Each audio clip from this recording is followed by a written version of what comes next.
Hi guys, today we're talking about Muammar Gaddafi, the desert lion of Libya. The story begins under the scorching sun of the Libya desert in a Bedouin tent near Seti. A child named Muammar Gaddafi was born in 1942 to a poor nomadic family. He grew up herding goats and listening to stories about Arab pride and colonial injustice. Libya had been ruled by Italy, then occupied by Britain, and young Gaddafi dreamed of a free and powerful Arab world. He was quiet, intelligent, and obsessed with the idea of revolution. In 1969, at just 27 years old, Gaddafi was an army officer, full of ambition and fire. On September 1st, 1969, he led a bloodless coup against King Idris while the king was abroad.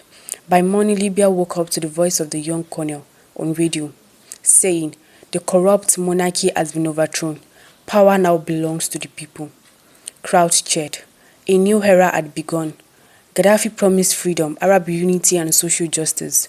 Gaddafi ruled not as a king but as a guide of the revolution. He banned alcohol, promoted Islamic values, and used Libya's vast oil wealth to build schools, hospitals, and roads. Under his rule, Libya became one of Africa's richest nations. Education and healthcare was free. He dreamed of a United States of Africa with one currency, one army, and one flag. He even published his own political philosophy, the Green Book, mixing socialism, Islam, and tribal tradition. Many Africans admired him as a hero of anti-imperialism, standing up to the West, but behind his grand vision, a darker side was growing. As the years passed, Gaddafi's rules became absolute. Those who opposed him were silenced, imprisoned, exiled, or killed. The revolution had become one man's power. He supported liberation movements across Africa, sending money and weapons to groups fighting colonialism, from South Africa ANC to rebels in Chad. But Western countries accused him of sponsoring terrorism. In 1986, the United States bombed Tripoli, killing Gaddafi's adopted daughter. He survived and grew even more defiant, saying, "You can kill my child, but not my revolution." He thundered. In the 2000s, Gaddafi turned fully to Africa. He pushed for the creation of African Union and proposed a single African currency, the gold dinar. He poured billions into African nations, calling himself the Kings of Africa.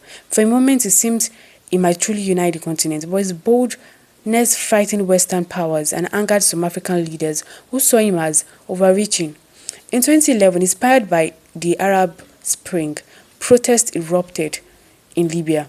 People who had once cheered Gaddafi now demanded his resignation, but Gaddafi refused to step down. He called the protesters rats and vowed to fight until the last drop of blood. Civil war broke out. NATO forces joined the rebels, launching airstrikes across Libya. Gaddafi fled Tripoli, hiding in his hometown city. On October 20, 2011, rebels captured him, beaten, bloodied, and unharmed. The man who ruled Libya for 42 years was killed on the same soil where he was born. Libya was free but broken. After Gaddafi's death, chaos followed. Rival factions, foreign interference, and years of instability. For some, he was a tyrant. For others, a visionary who stood against Western domination. His legacy remains a mirror of African struggle between power and freedom, unity and pride. Muammar Gaddafi was a man of contradictions, a dreamer and a destroyer, a liberator and a ruler of iron. His rise from the desert to the throne of power reminds us that every revolution carries both light and shadow. Thank you. Please don't forget to subscribe to our YouTube channel, like and comment. Thank you. Bye.